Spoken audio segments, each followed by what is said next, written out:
Addiction, psychotic episodes, and thoughts of suicide. Well, that's the fallout from a dangerous trend sweeping through America's schools. More teenagers and young children are vaping THC, the key ingredient in marijuana. Medical reporter Lori Johnson reports on this major health threat. The most recent CDC figures available show more than 1 in 5 high school seniors vaped THC in 2020, a significant increase over prior years and likely even greater today. Many parents may know THC is the main psychoactive compound in marijuana, but don't realize vaping it is much more potent than smoking a joint. It started whenever I was 14 years old. I was about in 8th grade. Vaping THC provides a much quicker high that can be damaging and addictive. It was like 1 or 2 hits of the pen and I would instantly be high. Unlike typical marijuana cigarettes that contain 10% THC, these new vaping devices can concentrate it to a staggering 95%. And the higher the dose of THC, for example, the higher the likelihood that you will end up with a psychotic episode. And that will lead you to end up in the emergency room department. The longer that I used it, just the more my mental health started deteriorating. My grades were slipping. I couldn't really think or concentrate as well. In my mind, I was trapped in this delusion of, like, I have to commit suicide because my parents are going to find out. Doctors say today's ultra-potent pot can interfere with heart and lung function, plus cause severe vomiting and abdominal pain. All of these are new presentations that physicians are seeing in the emergency departments associated with consumption of high-level THC that we actually didn't even know existed. Vaping THC is often odorless, so it's easy to hide even at school. You know, I could do it in class. I could do it in the bathroom. Since turbocharged THC delivers such a powerful hit to the brain's pleasure center, it can also lead to addiction. The only thing I was thinking about was, when's the next time I can use this again? Or, like, when's the next time I can go to the bathroom or the teacher will let me go.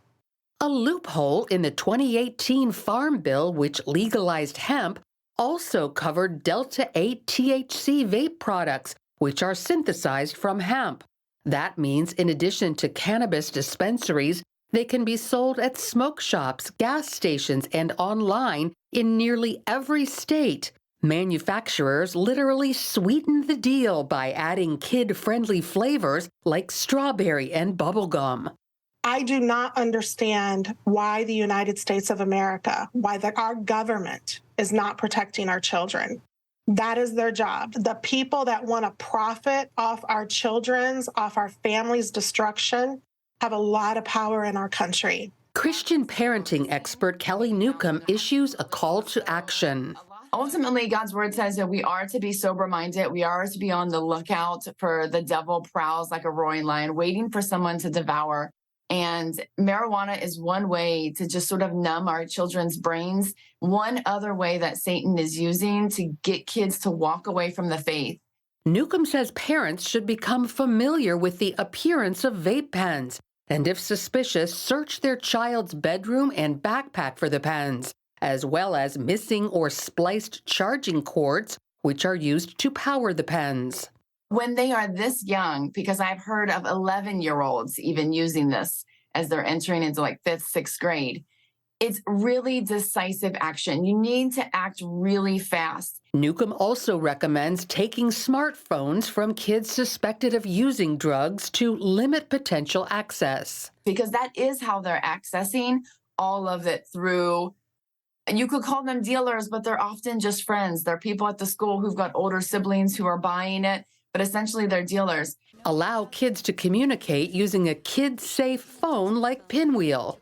Pinwheel allows you to read all of your child's text messages from your own phone through the caregiver portal. And that's really helpful. And you can sort of find out who are the kids who are asking for vape or asking if they want vape. Parents can also use a drug test available at pharmacies as an option. So it's just having that conversation of saying, well, I trust you, I can't, I trust God and I fear God more than I fear, you being mad at me for drug testing, because this is really prevalent. Some parents feel testing actually gave their child an excuse to stay sober while also saving face. It was a good preventative measure for him to say to his peers who were pressuring him to use, like, I'm not going to use because I know I'm going to get drug tested any day. The THC metabolite is actually stored in the fat and it lasts a long time. So it can actually stay in the urine for up to 4 to 6 weeks. Some kids choose THC vapes because they do not typically contain fentanyl like other street drugs. Doctors fear that could change. I think we cannot be complacent, and we have to be open to the possibility that someone may think about doing this and say, well, if I want to have a unique product for vaping THC, what about I mix it with fentanyl and then sell a product that's going to be incredibly dangerous? Fortunately, Nick got the help he needed to quit vaping THC. Like, I feel so much better off of this. Like, I feel like I can be free and experience life like I should. He urges others to kick the habit, or better yet, never start. Lori Johnson, CBN News. The best way to never form a habit is to never start. So if you suspect your children have started, well, yes, you need to intervene. It may seem like an invasion of privacy. They will absolutely object to it. But please protect the mind of your child. There's a reason we call it dope. It's because it makes you dopey. And if you want to succeed in life, if you want to get good grades in school, if you want to advance, if you want to be able to have your own family, all the things that are essential to having a rewarding life, well, sitting around getting high isn't going to get you there. If you keep going back to this stuff, that habit is absolutely going to destroy your life. So the best thing, never start. So if you're a parent, please watch out for it. If you want resources on how to protect your kids from this growing problem, all you have to do is go to cbnnews.com, click on this, the article there on this story, and we want to provide it for you. We want to help your family.